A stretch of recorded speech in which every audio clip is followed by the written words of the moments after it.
നമസ്കാരം കൂട്ടുകാരെ, നമുക്ക് നമ്മുടെ മസ്തിഷ്കത്തെക്കുറിച്ചുള്ള കുറച്ച് ചോദ്യങ്ങളൊന്ന് നോക്കാം. തലച്ചോറിനെക്കുറിച്ചുള്ള പഠനത്തിന് പറയുന്ന പേരാണ് ഫ്രിനോളജി. തലയോട്ടിയെക്കുറിച്ചുള്ള പഠനമാണ് ക്രേനിയോളജി. തലയോട്ടിയുടെ കട്ടിയുള്ള ചർമ്മം സ്കാൽപ്പ് എന്നാണ് അറിയപ്പെടുന്നത്. തലച്ചോറിനെ സംരക്ഷിക്കുന്ന അസ്ഥിപേടകത്തിന് പറയുന്ന പേര് കപാലം അല്ലെങ്കിൽ ക്രേനിയം. കപാലത്തിലെ അസ്ഥികളുടെ എണ്ണമാണ് 8 എണ്ണം.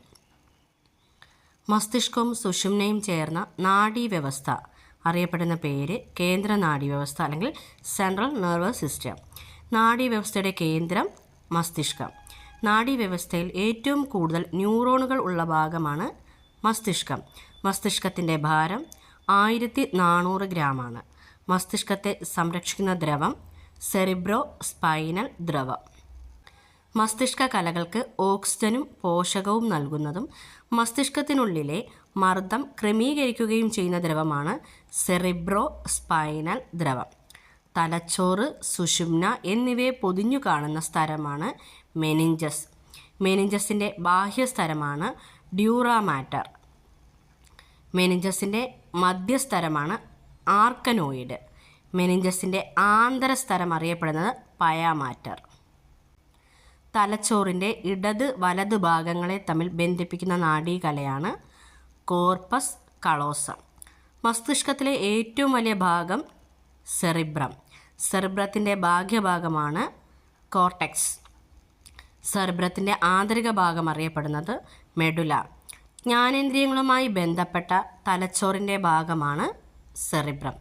ബുദ്ധി, ചിന്ത, ഭാവന, വിവേചനം, ഓർമ്മ, ബോധം എന്നിവയുമായി ബന്ധപ്പെട്ട തലച്ചോറിൻ്റെ ഭാഗമാണ് സെറിബ്രം. ഐച്ഛിക പ്രവർത്തനങ്ങളെ നിയന്ത്രിക്കുന്ന മസ്തിഷ്കത്തിലെ ഭാഗം സെറിബ്രം. ഇന്ദ്രിയാനുഭവങ്ങൾ ഉളവാക്കുന്ന മസ്തിഷ്കത്തിലെ ഭാഗമാണ് സെറിബ്രം. മനുഷ്യനെ മറ്റു മൃഗങ്ങളിൽ നിന്ന് വേർതിരിക്കുന്ന തലച്ചോറിൻ്റെ ഭാഗം അറിയപ്പെടുന്നത് സെറിബ്രം. സെറിബ്രൽ അർദ്ധഗോളങ്ങളെ ആവരണം ചെയ്യുന്ന കോശങ്ങളുടെ പാളി അറിയപ്പെടുന്നത് സെറിബ്രൽ കോർട്ടെക്സ്. സംസാരശേഷിയുമായി ബന്ധപ്പെട്ട സെറിബ്രത്തിലെ ഭാഗമാണ് ബ്രോക്കാസ് ഏരിയ. ലിറ്റിൽ ബ്രെയിൻ എന്നറിയപ്പെടുന്ന തലച്ചോറിലെ ഭാഗമാണ് സെറിബെല്ലം. ശരീര തുലനാവസ്ഥ നിലനിർത്തുന്ന തലച്ചോറിലെ ഭാഗം അറിയപ്പെടുന്നത് സെറിബെല്ലം. പേശി പ്രവർത്തനങ്ങളെ ഏകോപിപ്പിക്കുന്ന തലച്ചോറിലെ ഭാഗമാണ് സെറിബെല്ലം. മദ്യം ബാധിക്കുന്ന തലച്ചോറിൻ്റെ ഭാഗമാണ് സെറിബെല്ലം. സെറിബ്രത്തിൻ്റെ തൊട്ടു താഴെയായി കാണുന്ന തലച്ചോറിൻ്റെ ഭാഗമാണ് തലാമസ്. മനുഷ്യ ശരീരത്തിലെ റിലേ സ്റ്റേഷൻ എന്നറിയപ്പെടുന്ന ഭാഗമാണ് തലാമസ്. വേദന സംഹാരികൾ പ്രവർത്തിക്കുന്ന തലച്ചോറിൻ്റെ ഭാഗം അറിയപ്പെടുന്നത് തലാമസ്. നിദ്രാവേളകളിൽ സെറിബ്രത്തിലേക്കുള്ള ആവേഗങ്ങളെ തടയുന്ന ഭാഗമാണ് തലാമസ്. ശരീരത്തിലെ ജലത്തിൻ്റെ അളവ് നിയന്ത്രിക്കുന്ന തലച്ചോറിൻ്റെ ഭാഗം അറിയപ്പെടുന്നത് ഹൈപ്പോതലാമസ്. ആന്തര സമസ്ഥിതി പരിപാലനത്തിന് സഹായിക്കുന്ന മസ്തിഷ്കത്തിലെ പ്രധാന ഭാഗം അറിയപ്പെടുന്നത് ഹൈപ്പോതലാമസ്. ഹൈപ്പോതലാമസ് പുറപ്പെടുവിക്കുന്ന ഹോർമോണുകളുടെ പേരുകളാണ് ഓക്സിറ്റോസിൻ, വാസോപ്രസിൻ. സുഷുമ്നയുമായി ബന്ധപ്പെട്ട തലച്ചോറിലെ ഭാഗം അറിയപ്പെടുന്നത് മെഡുല ഒബ്ലോങ്കേറ്റ. ഹൃദയസ്തംഭനം, ശ്വസനം തുടങ്ങിയ അനൈച്ഛിക പ്രവർത്തനങ്ങളെ നിയന്ത്രിക്കുന്ന തലച്ചോറിലെ ഭാഗം അറിയപ്പെടുന്നത് മെഡുല ഒബ്ലോങ്കേറ്റ. തലച്ചോറിലെ ന്യൂറോണുകളുടെ നാശം സംഭവിക്കുന്നത് മൂലം ഉണ്ടാകുന്ന അസാധാരണമായ ഓർമ്മക്കുറവിന് പറയുന്ന പേരാണ് അൽഷിമേഴ്സ്. അടുത്തത്, ന്യൂറോണുകളുടെ നാശം സംഭവിക്കുന്നത് മൂലം പേശി പ്രവർത്തനങ്ങളെ ഏകോപിപ്പിക്കാൻ സാധിക്കാത്ത അവസ്ഥയ്ക്ക് പറയുന്ന പേരാണ് പാർക്കിൻസൺസ് ഡിസീസ്.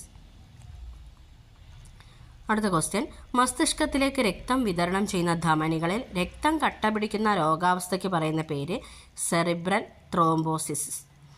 അടുത്ത ക്വസ്റ്റ്യൻ, മസ്തിഷ്കത്തിലേക്കുള്ള രക്തക്കുഴലുകൾ പൊട്ടുന്നതിൻ്റെ ഫലമായി ഉണ്ടാകുന്ന രക്തപ്രവാഹം അറിയപ്പെടുന്നത് സെറിബ്രൽ ഹെമറേജ്. അടുത്ത ക്വസ്റ്റ്യൻ, മസ്തിഷ്കത്തിലെ സ്തരപാളിയായ മെനിഞ്ചസിനുണ്ടാകുന്ന അണുബാധയാണ് മെനിഞ്ചൈറ്റിസ്. അടുത്ത ക്വസ്റ്റ്യൻ, അക്ഷരങ്ങളെ തിരിച്ചറിയാൻ സാധിക്കാത്ത രോഗാവസ്ഥ ഡിസ്ലെക്സിയ. അടുത്തത്, മുഖങ്ങളെ തിരിച്ചറിയാൻ സാധിക്കാത്ത രോഗാവസ്ഥയ്ക്ക് പറയുന്ന പേരാണ് പ്രോസോപാഗ്നോസിയ അല്ലെങ്കിൽ ഫേസ് ബ്ലൈൻഡ്നെസ്. അടുത്ത ക്വസ്റ്റ്യൻ, ശരീരത്തിന് മൊത്തമായോ ഭാഗികമായോ ചലനശേഷി നഷ്ടപ്പെടുന്ന അവസ്ഥയ്ക്ക് പറയുന്ന പേര് പരാലിസിസ് അല്ലെങ്കിൽ തളർവാദം. അടുത്ത ക്വസ്റ്റ്യൻ. പരിചയമുള്ള വസ്തുക്കളുടെ പേര് കേൾക്കുമ്പോൾ അതിൻ്റെ ചിത്രം മനസ്സിൽ വരുന്നത് മസ്തിഷ്കത്തിലെ ഏതു ഭാഗത്തിൻ്റെ സഹായത്താലാണ്? വെർണക്സ് ഏരിയ. അടുത്തത്, വെർണക്സ് ഏരിയ ആദ്യമായി വിവരിച്ച വ്യക്തിയുടെ പേര്? കോൾ വർണക്, അതായത് ജർമ്മൻ ന്യൂറോളജിസ്റ്റാണ്. 1874 അദ്ദേഹം ഇതിനെക്കുറിച്ച് വിവരിച്ചത്.